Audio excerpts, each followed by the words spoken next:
Hi, Tammy with Go Girl Knitting here. Wanted to show you guys a magic way to join yarn, and you can also use this method to weave in edges when you're dealing with giant knitting. And it works whether you're using roving or if you're using the giant yarn. This is Classy Girl, and this is my Candyland collection, or any of the giant yarns that are out there. This method will work with. So first you're going to need to get a clover felting mat, which is this right here, and a clover felting tool, this here. I picked these up at Joann Fabric and actually had a 50% off coupon, which was even better. So what you're going to do is, let's just pretend this piece of yarn here is attached to a project, and this piece of yarn here is attached to the next skein of yarn that I want to add. This works like when you're doing blankets and stuff. So what you're going to want to do is you're going to want to put the two pieces together here on the mat. And you're going to want to use this felting tool. You're going to have to unlock this, and be careful, these things are really sharp.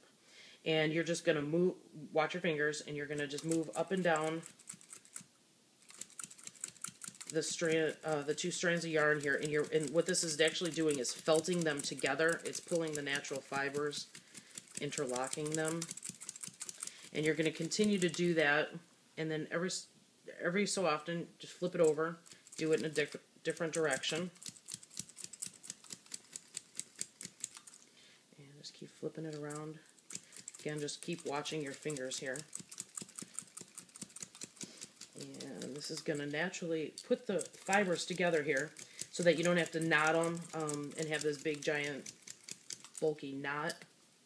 And you can see it's already starting to felt together. I won't, just continue to do that until you have a solid, you can pull it real tight and it won't come apart. And then you have a seamless strand of yarn joining two together.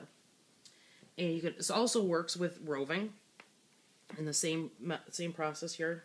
Just kind of stretch the fibers out. This is a really thick roving. This is actually a merino.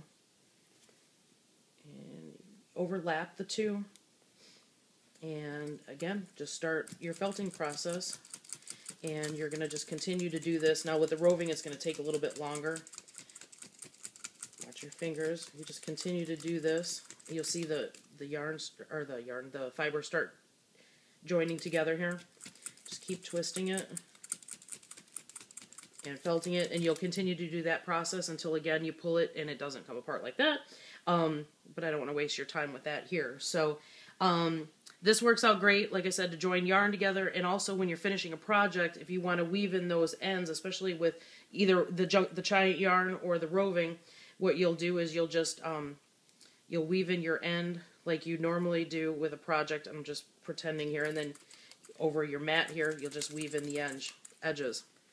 So there's a Go Girl tip for you on how to have seamless joining of yarn and weaving in edges.